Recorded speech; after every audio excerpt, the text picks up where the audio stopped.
দেখো আজকে একটা তরকারি করেছি আর একটা ভাজা, আর বেশি কিছু করিনি। তো চলো, নমস্কার, কেমন আছো সবাই? আশা করি সবাই ভালো আছো। আর আমার চ্যানেলে সবাইকে জানাই স্বাগত।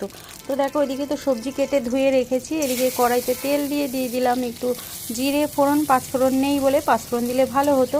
আর দিয়ে দিলাম পেঁয়াজ, থেতো করে রাখা রসুন, শুকনো লঙ্কা দিয়ে ভালো করে ভেজে নিলাম। তারপরে দিয়ে দিলাম চিংড়ি মাছ, দিয়ে আবার একটু বেশ ভাজা ভাজা করে নিয়ে তার মধ্যে দিয়ে দেবো এবার হলুদ। বেশি করেই দিলাম, মানে বেশি পরিমাণেই দিলাম, যেহেতু সবজিটা দেবো সেই জন্য একেবারেই নুন হলুদটা বেশি করেই দিয়ে দিলাম। দিয়ে আবার একটু নাড়িয়ে চাড়িয়ে নিলাম। তারপরে কেটে ধুয়ে রাখা পুঁই শাক, আলু, কুমড়ো সেটা দিয়ে দেবো।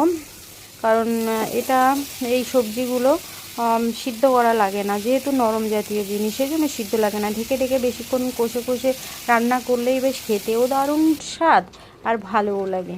তো দেখো ঢেকে ঢেকে অনেকক্ষণ ধরে কষবো, একটু নাড়িয়ে চাড়িয়ে দেবো, আবার একটু ঢাকা দেবো, এইভাবেই রান্না করবো। আর যেহেতু চিংড়ি মাছ পড়েছে, খেতে তো আহা দারুণ টেস্ট হবে।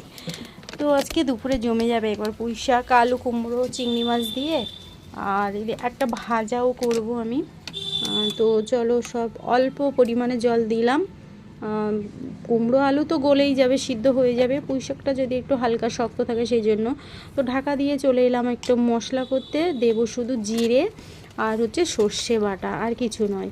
তো দেখো ঢেকে ঢেকে কষতে কষতে দেখলাম, দেখো আলু কুমড়ো সব গলে গেছে। তাও আবার একটু ঢাকা দিয়ে দেবো, দিয়ে এইভাবেই কিছুক্ষণ কষে নেব। দেখো সব পুরো মাখো মাখো হয়ে গেছে। এবার দিয়ে দিলাম একটু মিষ্টি, আর সেই বেটে রাখা মশলাটাও দিয়ে দিলাম, জিরে আর সর্ষে।